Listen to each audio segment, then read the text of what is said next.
A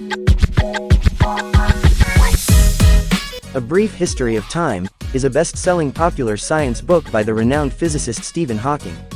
In the book, Hawking aims to explain some of the most complex concepts of modern physics, including black holes, the Big Bang, and the nature of time, in a way that is accessible to general readers.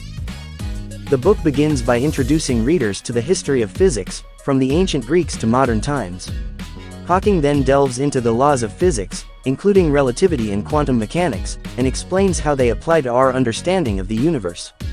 Hawking also explores some of the biggest questions in physics, such as the nature of time and whether time travel is possible. He discusses the expanding universe, black holes, and the idea of a unified theory that could explain all the physical laws of the universe.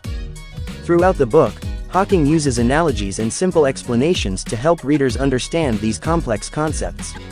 He also discusses the history of scientific discovery and the role of scientists in advancing our understanding of the universe.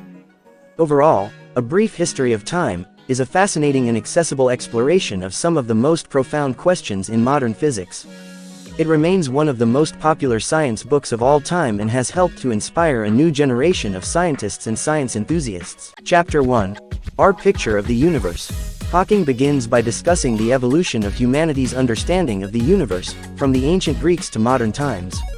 He explains how scientists have used observation, experimentation, and mathematics to develop our current understanding of the universe. Chapter 2. Space and Time. In this chapter, Hawking explains the concepts of space and time and how they are intertwined. He discusses the role of gravity in shaping the universe and introduces the idea of a four-dimensional spacetime. Chapter 3. The Expanding Universe. Hawking discusses the discovery that the universe is expanding and explains the Big Bang theory, which describes the origin of the universe. He also discusses the cosmic microwave background radiation and how it supports the Big Bang theory. Chapter 4. The Uncertainty Principle. In this chapter, Hawking introduces the concept of quantum mechanics and the uncertainty principle, which states that we can never know the precise position and momentum of a particle at the same time. Chapter 5. Elementary Particles and the Forces of Nature.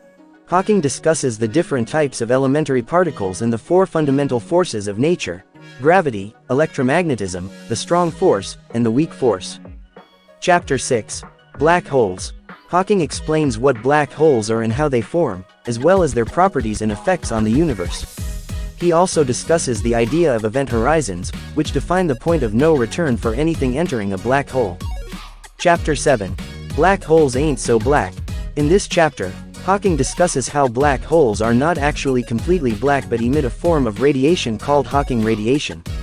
He explains how this radiation was discovered and its implications for our understanding of black holes. Chapter 8. The Origin and Fate of the Universe. Hawking discusses the ultimate fate of the universe, including the possibilities of a big crunch, a big freeze, or a big rip. He also introduces the concept of imaginary time and how it could provide a way to understand the origin of the universe. Chapter 9. The Arrow of Time. Hawking discusses the concept of the arrow of time and why time always seems to move forward. He also explores the idea of time travel and whether it is possible. Chapter 10. Wormholes and Time Travel. In the final chapter, Hawking discusses the possibility of wormholes and how they could be used for time travel. He also discusses the philosophical implications of time travel and the importance of science in our understanding of the universe.